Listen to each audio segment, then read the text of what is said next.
Bismillahirrahmanirrahim. Yasin wal Qur'anil Hakim.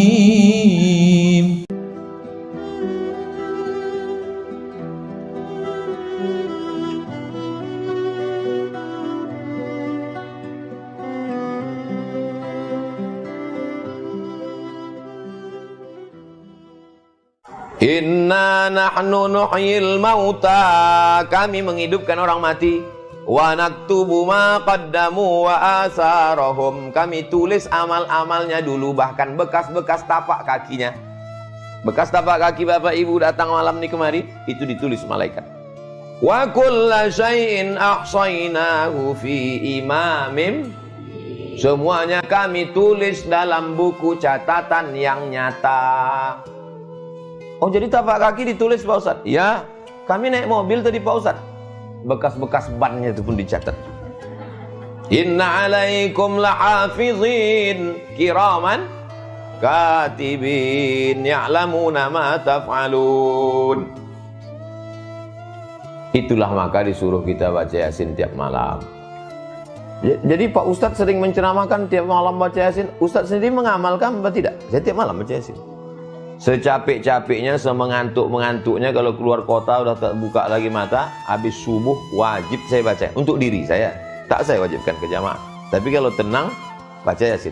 Bisa sebelum tidur, atau pas bangun malam mau tahajud, atau menjelang subuh, atau sesudah subuh. Jangan sampai tinggalkan ya Yasin. Nah, jadi jangan kita berceramah, bacalah Yasin, bacalah Yasin. Ustaz baca, jangan tanya lagi ke aku. Sesudah baca Yasin itu hadiahkan pahalanya ke almarhum almarhumah, muslimin muslimat, mukminin mukminat. Habis itu bertawassul dengan surat Yasin. Karena kata Imam Abul Fida Ismail Ibnu Katsir, la tuqra'u fi amrin asirin illa yassarahullah. Ada perkara yang sulit, yang payah, maka dimudahkan Allah SWT. Ya Allah, aku bertawassul kepada Engkau dengan kemuliaan surat Yasin ini, maka mudahkanlah ini dan ini. Itu diantara kemuliaan surat Yasin. Saya lipat lagi bagian yang kedua.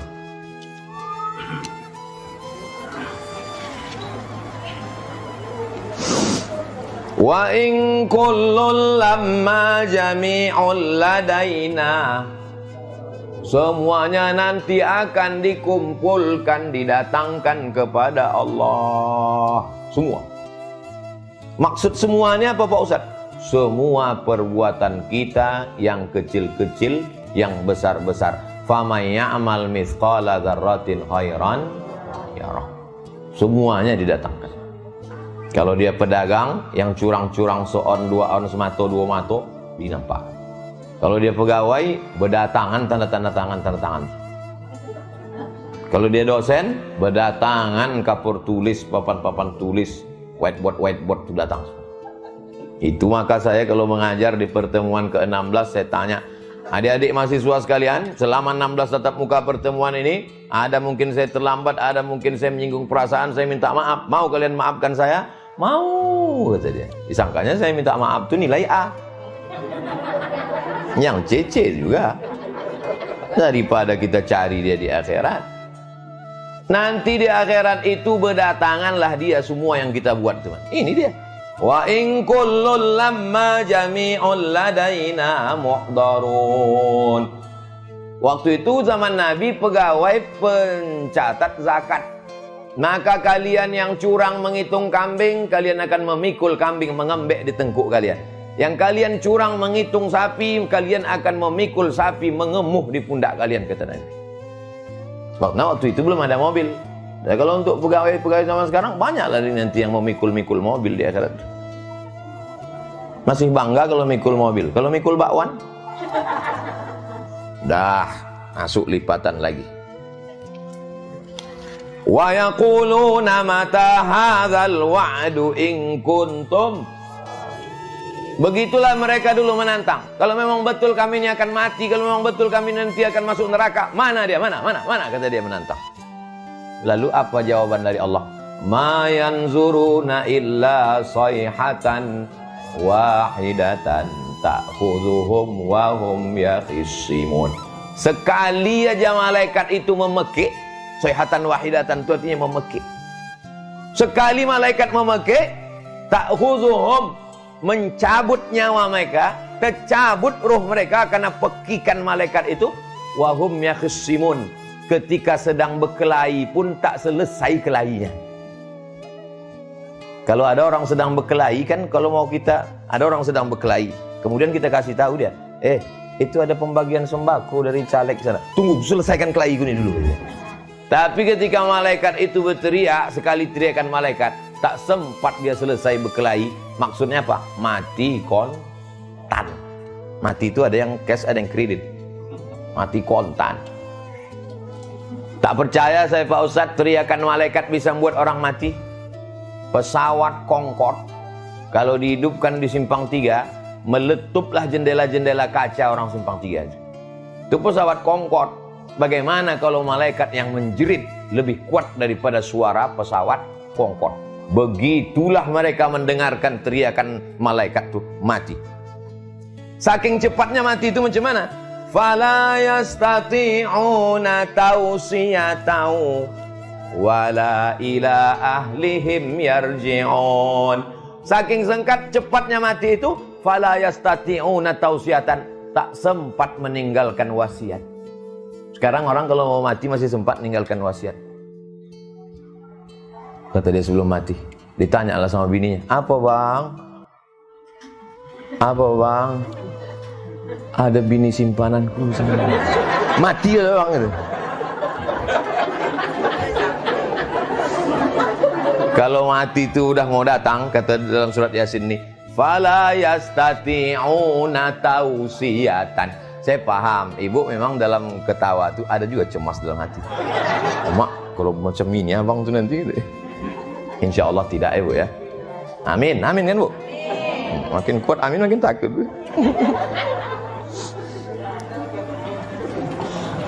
Berapa kali malaikat itu menjerit membuat manusia ini mati? Nih, udah saya lipat-lipat nih udah. In kanat illa sayhatau wahidatan fa idahum jami'un ladaina muhdarun. Satu teriakan malaikat, mati sampai tak sempat meninggalkan pesan. Berteriak malaikat sekali lagi, bangkit dari kubur. Berapa kali menjerit? Sekali menjerit, mati. Menjerit sekali lagi, hidup. In kanat illa sayhatan wahidatan fa idahum jami'un ladaina muhdarun. Kita ni kalau mati membusuk apa tidak? Ada yang busuk, ada yang tidak. Menggelembunglah perut ini karena usus tu masuk angin, seminggu, 2 minggu, 3 minggu pecah perut. Berdatanganlah cacing-cacing tanah. Lalu kemudian setelah itu mata itu pun menghitam. Habislah semua, tapi ada satu yang tak hancur, namanya azmuz zanab, ujung tulang belakang sebesar ibu jari tak hancur. Itulah yang ditunjuk Allah Ta'ala, innama amruhu idza arada syai'an ayyakula lahu kun. Bangkitlah kita balik menghadap Allah. Tapi waktu PLTA Koto Panjang mau digali, dikasih tahulah ke masyarakat, ini kampung-kampung di PLTA Koto Panjang ini nanti akan habis, kubur-kubur ini mesti dipindahkan. Akhirnya dipindahkanlah beberapa kubur, jangankan jenazahnya, kain kapannya pun tak dimakan cacing tanah. Apa dalilnya nih Pak Ustaz? Hadis Nabi, innallaha harrama arda ajsadal anbiya. Allah mengharamkan tanah memakan jasad nabi-nabi. Oh, kalau begitu ada nabi di Koto Panjang? Tak ada nabi. Kenapa jasadnya tak hancur? Al ulama warasatul anbiya. Tapi Pak Ustaz, di kampung kami ada juga jasadnya tak hancur. Beda. Kalau dia tak hancur tapi bertambah memanjang, itu orang dimasuki setan, dukun-dukun. Kuku memanjang, rambut memanjang, kumis memanjang. Waktu digali, penggalian kubur, nampak memanjang kuku. Nah, itu berarti karena dimasuki setan, masuk setan ke dalam jasad itu. Tapi kalau dia orang soleh, maka kain Bukan satu dua saksi, anaknya, murid-muridnya yang menengok itu bercerita ke saya, nampak kami kain kafannya Pak Ustadz, dan kami buka kain penutup wajahnya, pas macam meninggal dulu, kami kuburkan. Begitulah kalau Allah mau menjaga, sampai cacing-cacing tanah pun tak mau menggigit dagingnya.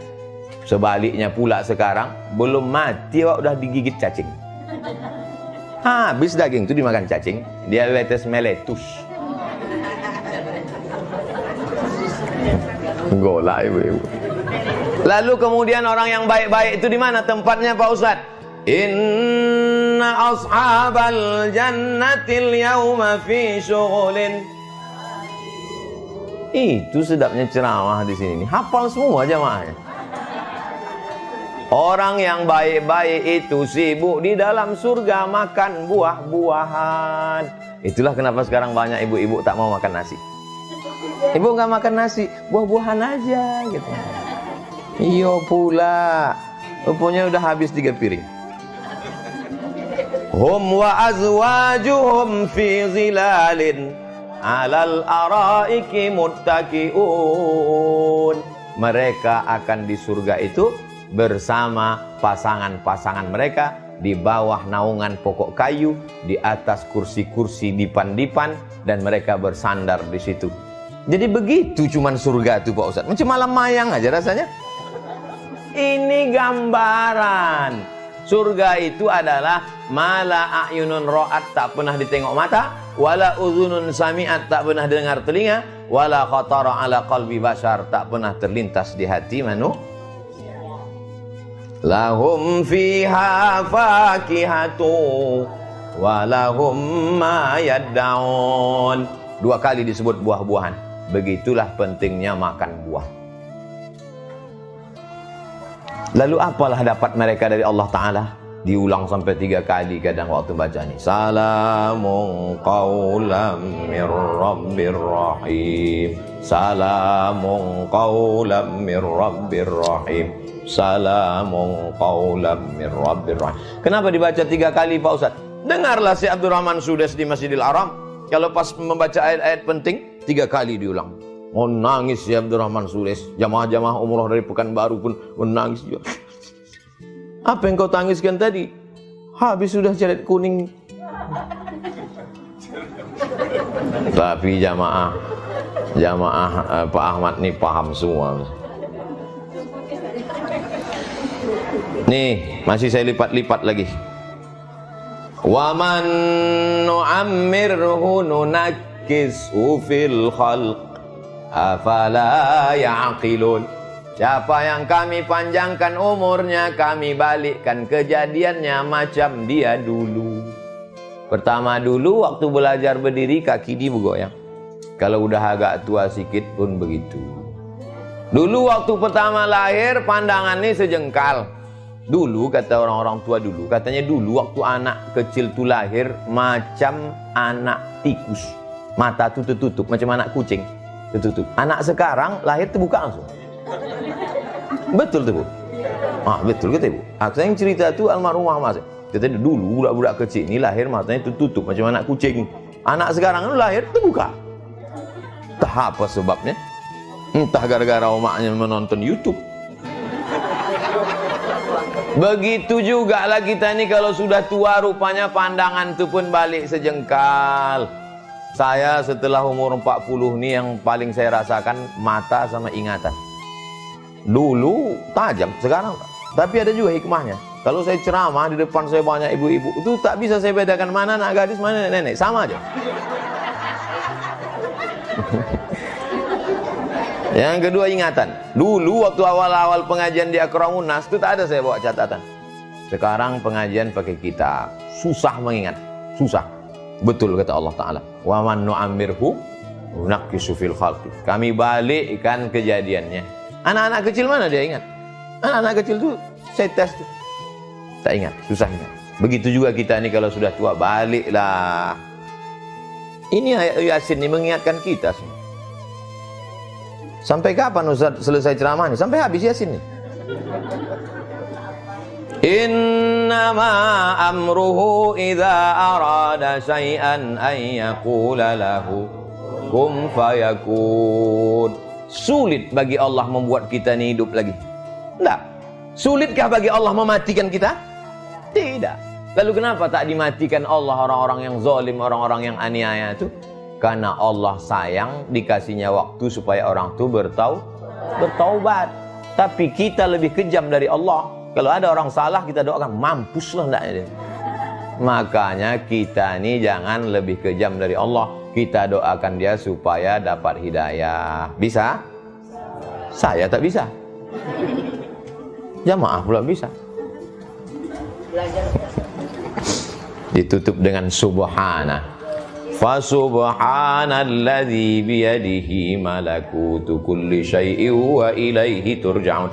Orang mati meninggal dunia, kalau ditanya Allah Ta'ala, hai orang meninggal, mau tak kau hidup lagi? Apa kata orang meninggal? Laula akhartani ila ajalin qarib. Kasihlah aku hidup walaupun sekejap saja ya Allah. Kata Allah, kalau kau hidup sekejap kau mau apa? Fa'asaddaqo, aku mau Tak ada dia bilang, kalau aku hidup aku mau umroh, tak ada. Kalau aku hidup aku mau haji, kata tak ada. Kalau aku hidup aku mau tahajud, tak ada. Aku mau bersodakoh. Kenapa orang meninggal itu mau bersodakoh? Setelah diteliti oleh para ulama, ternyata pahala sodakoh sudah dapat balasannya ketika dikubur. Pahala haji nanti di surga, tapi pahala sodakoh sudah dapat balasannya ketika dikubur.